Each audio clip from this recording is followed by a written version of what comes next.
The Lord. मैं pastor Emmanuel Zion prison worship ministry की तरफ से आप सभी का स्वागत करता हूं। प्रभु का धन्यवाद देता हूं और धन्यवाद देता हूं संडे मन्ना मिनिस्ट्री का भाई फ्रैंकलिन और बहन उपासना का, जिन्होंने मुझे ये मौका दिया कि मैं आपके साथ थोड़ी देर प्रभु के वचन के द्वारा बातचीत कर सकूं। इन दिनों में जबकि बहुत परेशानियों का दौर है, बहुत ज़्यादा लोग परेशान हैं, क्योंकि जो समय निकला 2020 और 2021 वो इतना कठिनाइयों का था कि अभी जब हालात प्रभु की दया से अच्छे होते जा रहे हैं तो भी लोग चिंतित हैं, परेशान हैं। कैसे होगा, कहाँ से होगा, किस तरह से मुसीबतों से निकलेंगे, कैसे फाइनेंशियल प्रॉब्लम दूर होगी। पर हम एक बात जानते हैं, प्रभु यीशु मसीह हमारी हर एक मुश्किलों का जवाब है। आइए हम प्रार्थना करेंगे। प्यारे प्रभु, आपका धन्यवाद देते तमाम आशीषों के लिए जो आपने हमें दिया। प्रभु, आज जब मैं आपके वचन को आपके बच्चों के साथ बांटता हूँ, चाहता हूँ प्रभु एक एक जन को बड़ी आशीष दे और आपको महिमा मिले। प्रभु यीशु मसीह के नाम से इस प्रार्थना को मांगते, सुनिए और दया से ग्रहण कर लीजिए। आमीन, आमीन, आमीन। Praise the Lord. एक गीत मुझे बहुत अच्छा लगता है और वो इस प्रकार से है, भाई विजय बेनेडिक्ट का। मैं आंखें अपनी पर्वत की ओर उठाऊंगा, मुझको है पता सहायता उसी से पाऊंगा। मैं आंखें अपनी पर्वत की ओर उठाऊंगा।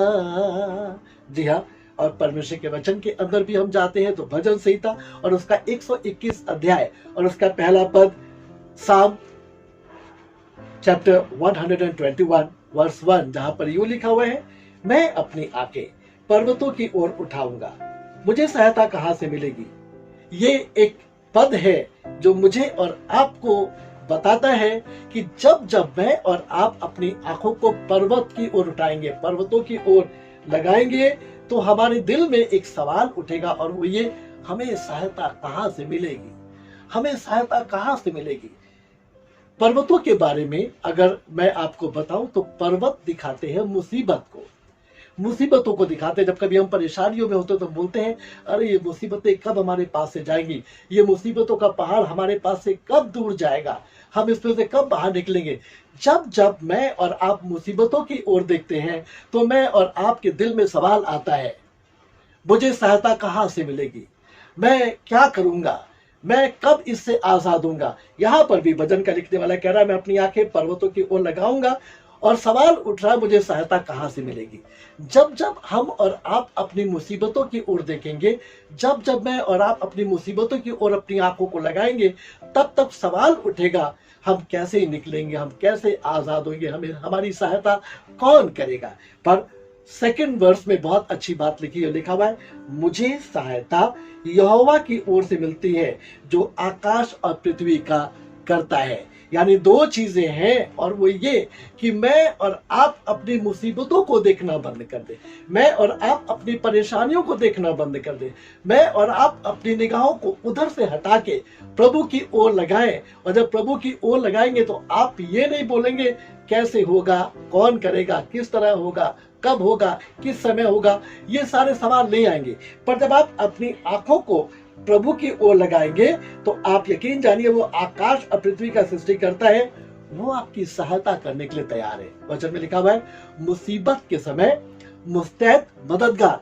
हिंदी में लिखा हुआ है, संकट में अति सहज से मिलने वाला सहायक। वो हमारा एक ऐसा प्रभु है जो दिन और रात जागता रहता है। इसी वचन में आगे को ये लिखा हुआ है 5वें पद में, यहोवा तेरा रक्षक है, यहोवा तेरी दाहिनी और तेरी आड़ है।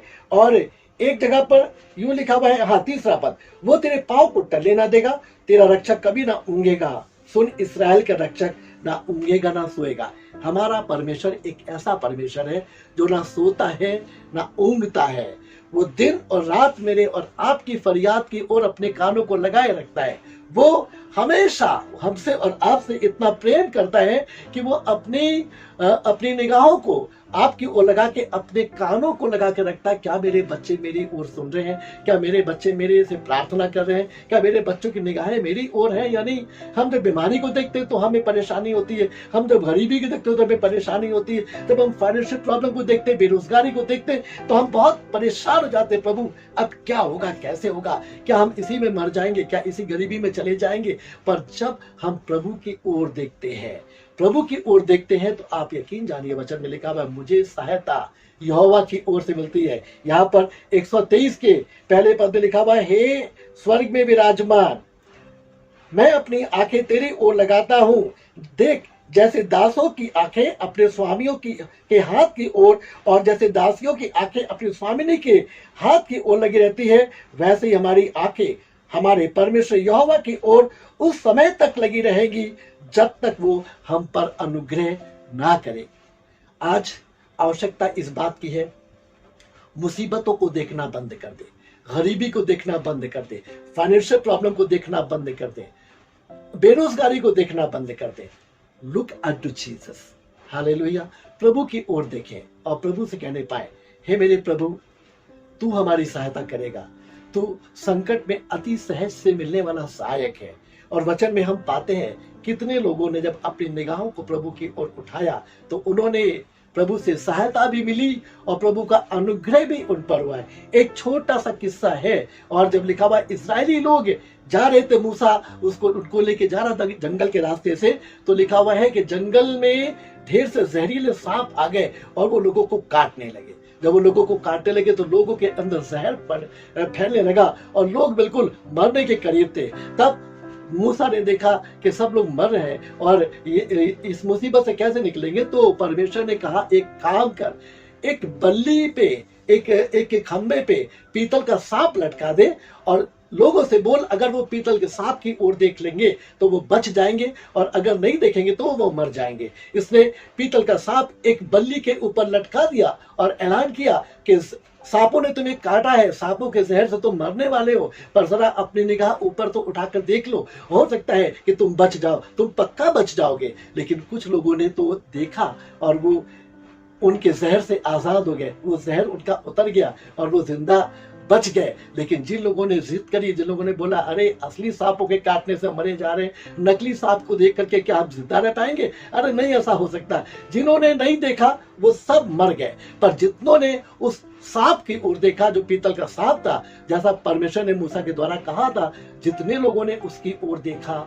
आप यकीन जानिए, सांपों ने तो काटा, जहर भी फैला, पर और आगे नहीं बढ़ने पाया, पर वो जहर वहीं पर उतर गया और वो उनकी मौत जिंदगी में बदल गई। प्रभु के बच्चों, मैं और आप भी किसको देखें?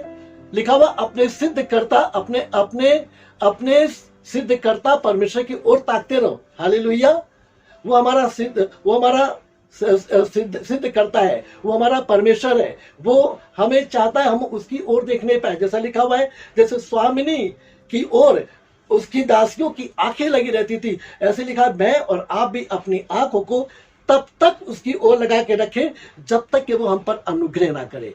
ये समय है हमारे प्रार्थना करने का, ये समय है हमें घुटने पर आने का, ये समय है हमें उपवास में आंसू बहाने का। हम अपने देश के लिए प्रार्थना करें, लोगों के लिए प्रार्थना करें, अपने लिए प्रार्थना करें, अपने पासवान के लिए प्रार्थना करें, अपने चर्च के लिए प्रार्थना करें, दुखी लोगों के लिए प्रार्थना करें। और जब आप प्रार्थना करेंगे, प्रभु के आगे अपनी निगाहों को उसकी ओर उठाएंगे, तो आप यकीन जानिए आपके जीवन में जिंदगी आ जाएगी, आपके जीवन में एक ऐसी अनमोल सहायता आ जाएगी जो कोई और नहीं दे सकता। संसार के लोग आपसे मुंह मोड़ के जा सकते हैं, पर वो परमेश्वर आपकी ओर अपने कानों को लगाए रखता है।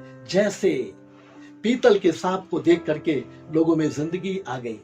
जब यीशु को आप देखेंगे जो क्रूस पे लटका हुआ था, और जितने लोगों ने उसको देखा, चोर ने उसकी ओर देखा और कहा, हे प्रभु, जब तू अपने राज्य में आए तो मेरी सुधि लेना। यीशु ने कहा, तू आज ही मेरे साथ स्वर्ग लोक में होगा। एक चोर तो उस पे लानत मलामत कर रहा था, उस पे दोष लगा रहा था, पर दूसरा बोला था, हम तो अपने किए का सही फल पा रहे हैं, ये तो निर्दोष है। और तब उसने कहा, हे प्रभु, जब तू अपने राज्य में आए मेरी सुधि लेना। यीशु ने कहा तू आज ही मेरे साथ स्वर्ग लोक में होगा। ये एक वो मैजिक हो गया जब इसने अपनी निगाह को प्रभु यीशु की ओर उठा लिया। मौत करीब आई पर वो अनंत जीवन में तब्दील हो गई जब इसने अपनी आंख खोली। तो एक तो उसने आंख खोली तो वो तो नरक की आग में उसने अपने आप को देखा, लेकिन जिसने प्रभु यीशु की ओर देख करके और उसको अपना उद्धारकर्ता मान लिया, उससे प्रार्थना की, उससे सहायता मांगी, उसने जब अपनी आंख खोली तो वो अब्राहम की तरह खुदा बाप की गोद में था। वो वहां पर एक ऐसे स्थान पे था, स्वर्गीय आनंद को प्राप्त कर रहा था, क्योंकि उसने प्रभु यीशु की ओर देखा। मैं आज आपको बताना मांगता हूं, इन मुसीबतों में कुड़कुड़ाए नहीं, बुड़बुड़ाए नहीं। आप ये ना सोचे कैसे होगा, कहां से होगा। ये तब होता है क्योंकि दो तरह की दृष्टि है। एक दृष्टि है पर्वतों की ओर लगाने की, और तब हम बोलते कैसे होगा, कहां से होगा, किस तरह से होगा। दूसरा है हम अपनी दृष्टि लगाते हैं परमेश्वर की ओर, तो जवाब आता है मुझे सहायता यहोवा की ओर से मिलती है जो आकाश और पृथ्वी का सृष्टि करता है। मैंने भी अपने जीवन में जब जब मुसीबतों को देखा तो मेरे सामने सवाल आए कैसे होगा, कहां से होगा, किस तरह से होगा। पर जब जब मैंने अपनी आंखें पर्वतों की ओर ना उठा करके अपने परमेश्वर की ओर उठाया, प्रभु ने अनुग्रह किया। आज मैं और आप भी अपने मुश्किल सवालों को छोड़ करके जवाब के लिए प्रभु के पास आगे उसकी ओर तब तक देखते रहे जब तक कि वो आप पर अनुग्रह कर ना दे। आपके परिवार पे, आपके चर्च पे, आपके ऑफिस पे, आपके बिजनेस पे अपना अनुग्रह करना दे। प्रभु के बच्चों, आज मैं बहुत ज्यादा समय लेते हुए बस केवल इतना ही कहना चाहूंगा कि हम इस बात को सीख सकते हैं, अपनी निगाहों को लिखा हुआ इधर उधर मत ताक। हालेलुया। प्रभु की ओर देखिए, इधर उधर मत ताक, प्रभु यीशु की ओर देखिए। जब प्रभु यीशु की ओर देखेंगे वो आपकी सहायता करेगा, वो आपकी सहायता करेगा, वो आपके मुसीबतों के पहाड़ को हटा देगा, वो आपकी मुसीबतों से आपको पार लेकर के आएगा। और जब वो एक अनमोल सहायता आपकी करेगा, उससे आप जब वो सहायता आपको प्राप्त होगी तो आप कहने पाएंगे मैंने अपना समय वेस्ट कर दिया इस बात को लेकर के कि मैं अपनी मुसीबतों की ओर देखता रहा, पर जब मैंने प्रभु की ओर देखा तो उसने मुझे जवाब दिया और मेरे सब कष्टों से मुझे बचा लिया। आइए हम प्रार्थना करेंगे। प्रभु जी, हम आपका धन्यवाद देते तमाम आशीषों के लिए, आज इस समय के लिए प्रभु जो आपने हमें दिया।